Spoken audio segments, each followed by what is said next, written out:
Hi hello friends, welcome back to my channel. So ಬನ್ನಿ, ಇವತ್ತು ಇನ್ನೊಂದು ಕ್ವಿಕ್ ಬ್ರೇಕ್ಫಾಸ್ಟ್ ರೆಸಿಪಿ ಹೋಟೆಲ್ ಸ್ಟೈಲಲ್ಲಿ ಹೇಗೆ ಮಾಡ್ತಾರೆ ಬೋಂಡ ಸೂಪ್ ಅಂತ ನೋಡ್ಕೊಳ್ಳೋಣ ಬನ್ನಿ. ಸೊ ತುಂಬ ಸಿಂಪಲ್ಲು, ಹಾಗೆ ತುಂಬಾ ಟೇಸ್ಟಿಯಾಗಿ ಬರುತ್ತೆ, ತುಂಬ ಹೆಲ್ದಿ ಕೂಡ ಹೌದು. ಸೊ ನೋಡಿ, ನಾನು ಒಂದು ಗ್ಲಾಸಷ್ಟು ನಾನು ಉದ್ದಿನಬೇಳೆ ತೊಗೊಂಡಿದ್ದೀನಿ, ಒಂದು 1/4 ಕಪ್ಪಷ್ಟು ನಾನು ಅಕ್ಕಿನ ತೊಗೊಂಡಿದ್ದೀನಿ. ಸೊ ಇದನ್ನ ನಾನು 2-3 ಸರಿ ಚೆನ್ನಾಗಿ ವಾಶ್ ಮಾಡ್ಕೊತಾ ಇದ್ದೀನಿ. ವಾಶ್ ಆದಮೇಲೆ ನಾನು ನಾರ್ಮಲ್ ನೀರಲ್ಲಿ ಇದನ್ನು 5-6 ಗಂಟೆ ನೆನೆಯೋಕ್ಕೆ ಬಿಡಬೇಕಾಗತ್ತೆ. ಸೊ ನೀವು ಒಬ್ಬೊಬ್ಬರು ಅದನ್ನು ಸ್ವಲ್ಪ ಬಿಸಿನೀರು ಹಾಕಿ ನೆನೆಸ್ತೀರಾ, ತುಂಬ ಅರ್ಜೆಂಟಲ್ಲಿ ಇರ್ತೀರ. ಸೊ ಆ ಥರ ಪ್ಲಫಿನೆಸ್ ಬರೋದಿಲ್ಲ, ಹಾಗೆ ಅದು ಬೋಂಡದಲ್ಲಿ ಆ ಟೆಕ್ಸ್ಚರ್ ಕೂಡ ಬರೋದಿಲ್ಲ. ಹಾಗಾಗಿ ನಾನು ನಾರ್ಮಲ್ ನೀರಲ್ಲೇ ನೀವು 5-6 ಗಂಟೆ ನೆನೆಯಕ್ಕೆ ಬಿಡಬೇಕಾಗತ್ತೆ. ಸೊ ನಾನು ಅಕ್ಕಿ ಯಾಕೆ ಹಾಕ್ಕೊಂಡಿದ್ದೀನಿ ಅಂದರೆ, ಆ ಕ್ರಿಸ್ಪಿನೆಸ್ಗೋಸ್ಕರ, ಬೋಂಡದ ಕ್ರಿಸ್ಪಿನೆಸ್ ಬಲ್ಲಿ ನಾನು ಸೂಪ್ ಹಾಕಿದಾಗ ಆ ಕ್ರಿಸ್ಪಿನೆಸ್ ಹಾಗೆ ಉಳ್ಕೊಳ್ಳಿ ಅಂತ ನಾನು ಸ್ವಲ್ಪ ಅಕ್ಕಿ ಹಾಕ್ಕೊಂಡಿದ್ದೀನಿ. ಸೊ ನೆನೆಗೆ ಬಿಟ್ಟು ಆದಮೇಲೆ ನಾನು ಇದನ್ನು ಮಿಕ್ಸಿಯಲ್ಲಿ ಹಾಕ್ಕೊಂಡು ಸ್ವಲ್ಪನೇ ನೀರು ಹಾಕ್ಕೊಂಡು ಮಿಕ್ಸಿಯಲ್ಲಿ ಇದನ್ನು ಚೆನ್ನಾಗಿ ಪೇಸ್ಟ್ ಮಾಡ್ಕೊತಾ ಇದ್ದೀನಿ. ನೀವು ಚೆನ್ನಾಗಿ ಅದನ್ನು ಸ್ವಲ್ಪ ನೀರು ಹಾಕ್ಕೊಂಡು, ಜಾಸ್ತಿ ನೀರು ಹಾಕೋ ಅವಶ್ಯಕತೆ ಇಲ್ಲ. ಅದಾದಮೇಲೆ ನಾನು ಒಂದು ಸ್ವಲ್ಪ ಉಪ್ಪು ಹಾಕ್ಕೊಂಡು, ರುಚಿಗೆ ತಕ್ಕಷ್ಟು ಉಪ್ಪು ಹಾಕ್ಕೊಂಡು ಚೆನ್ನಾಗಿ ಈ ಥರ ಮಿಕ್ಸ್ ಮಾಡ್ಕೋಬೇಕಾಗತ್ತೆ. ನೀವು ಚೆನ್ನಾಗಿ 2-3 ಸಹಿತ ಚೆನ್ನಾಗಿ ಮಿಕ್ಸ್ ಮಾಡಬೇಕಾಗತ್ತೆ.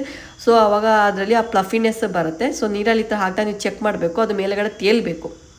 ಸೊ ಅದು ಕರೆಕ್ಟಾಗಿ ಹಿಟ್ಟು ರೆಡಿಯಾಗಿದೆ ಅಂತ ಅರ್ಥ. ಸೊ ಅದಾದಮೇಲೆ ನಾವು ಅದಕ್ಕೆ ಸೂಪ್ ರೆಡಿ ಮಾಡ್ಕೊಳ್ಳೋಣ. ಸೊ ನಾವು ಒಂದು ಕಡಾಯಿಯಲ್ಲಿ ಈ ಥರ ಹೆಸರುಬೇಳೆನ ನಾನು ಡ್ರೈ ರೋಸ್ಟ್ ಮಾಡಿಕೊಂಡು ಅದನ್ನು ವಾಶ್ ಮಾಡ್ಕೊತಾ ಇದ್ದೀನಿ ಒಂದ್ಸಲಿ.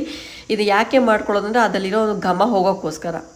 ಸೊ ನೋಡಿ, ನಾನು ಇವಾಗ ಒಂದು ಕುಕ್ಕರಲ್ಲಿ ಹೆಸರುಬೇಳೆ, ಸ್ವಲ್ಪ ನಾನು ಶುಂಠಿ ಬೆಳ್ಳುಳ್ಳಿ ಪೇಸ್ಟ್, ಹಾಗೆ ಒಂದು ಹಸಿಮೆಣಸಿನ್ಕಾಯಿ ರುಚಿಗೆ ತಕ್ಕಷ್ಟು, ಅದಾದಮೇಲೆ ಒಂದು ಸ್ವಲ್ಪ ನಾನು ಟೊಮೊಟೊ ಹಣ್ಣು, ಹಾಗೆ ಒಂದು ಸ್ವಲ್ಪ ನಾನು ಮೆಣಸಿನ ಕಾಳುಗಳನ್ನ ಹಾಕ್ಕೊಂಡಿದ್ದೀನಿ. ಅದು ನಿಮಗೆ ಸ್ಪೈಸಿ ಬೇಕಾದ್ರೆ ಸ್ವಲ್ಪ ಜಾಸ್ತಿ ಹಾಕ್ಕೊಳ್ಳಿ ಹಸಿಮೆಣಸಿನ್ಕಾಯಿ, ಹಾಗೆ ಒಂದು ಸ್ವಲ್ಪ ಅರಿಶಿನ, ಒಂದು ಸ್ವಲ್ಪ ಎಣ್ಣೆ. ಸೊ ಎಲ್ಲ ನಾನು ಕುಕ್ಕರಲ್ಲಿ ಹಾಕ್ಕೊಂಡು 3-4 ವಿಸಿಲ್ ಮಾಡಿ, ವಿಸಿಲ್ ಆದಮೇಲೆ ಈ ಥರ ಚೆನ್ನಾಗಿ ಸ್ಮ್ಯಾಶ್ ಮಾಡ್ಕೊಂಡು, ಸೊ ಬಿಸಿದಾಗ ಚೆನ್ನಾಗಿ ಸ್ಮ್ಯಾಶ್ ಮಾಡ್ಬೋದು. ಅದಕ್ಕೋಸ್ಕರ ಅದು ಸ್ವಲ್ಪ ಲೈಟಾಗಿ ಬಿಸಿದಾಗ ಈ ಥರ ಸ್ಮ್ಯಾಶ್ ಮಾಡ್ಕೊಂಬಿಡಿ. ಸೊ ಈ ಥರ ಸ್ಮ್ಯಾಶ್ ಮಾಡ್ಕೊಂಡು ಆದಮೇಲೆ ಅದಕ್ಕೊಂದು ಒಗ್ಗರಣೆ ಹಾಕ್ಕೋಬೇಕಾಗತ್ತೆ. ಸೊ ನಾವು ಒಂದು ಕಡಾಯಿಯಲ್ಲಿ ಸ್ವಲ್ಪ ಎಣ್ಣೆ ಹಾಕ್ಕೊಂಡು ಅದಕ್ಕೊಂದು ಸ್ವಲ್ಪ ಸಾಸಿವೆ, ಒಂದು ಸ್ವಲ್ಪ ಜೀರಿಗೆ, ಒಂದು ಸ್ವಲ್ಪ ಕರಿಬೇವಿನ ಎಲೆ, ಸ್ವಲ್ಪ ಹಿಂಗು ಎಲ್ಲ ಹಾಕ್ಕೊಂಡು ಈ ಥರ ನಾವು ನಾರ್ಮಲಾಗಿ ಒಗ್ಗರಣೆ ಮಾಡ್ಕೋಬೇಕಾಗಿ. ಇದು ತುಂಬಾ ಟೇಸ್ಟಿಯಾಗಿ ಬರುತ್ತೆ. ಈ ರೆಸಿಪಿನ ಮನೇಲಿ ಒಂದ್ಸರಿ ಟ್ರೈ ಮಾಡಿ. ಈ ವಿಡಿಯೋನ ಎಂಟು ತನಕ ನೋಡಿ. ಇಷ್ಟು ವಿಡಿಯೋ ನಿಮ್ಗೆ ಇಷ್ಟ ಲೈಕ್ ಆ್ಯಂಡ್ ಸಬ್ಸ್ಕ್ರೈಬ್ ಮಾಡ್ಕೊಂಡು ನಿಮ್ಮ ಫ್ರೆಂಡ್ಸ್ ಕೂಡ ಶೇರ್ ಮಾಡ್ಕೊಳ್ಳಿ. ಸೊ ನೋಡಿ, ಈ ಥರ ನೀವು ಎಣ್ಣೆ ಕಾದಾದಮೇಲೆ ನೀವು ಎಲ್ಲ ಇಂಗ್ರೀಡಿಯೆಂಟ್ಸ್ನ ಹಾಕೋಬೇಕಾಗತ್ತೆ. ಸೊ ನೀವು ಸ್ವಲ್ಪ ಸ್ಪೈಸಿ ಜಾಸ್ತಿ ಪ್ರಿಫರ್ ಮಾಡ್ತೀವಿ, ಸ್ವಲ್ಪ ಹಸಿಮೆಣಸಿನ್ಕಾಯಿ ಕುಕ್ಕರ್ ನೀವು ಸ್ವಲ್ಪ ಜಾಸ್ತಿ ಹಾಕೋಬೇಕಾಗತ್ತೆ.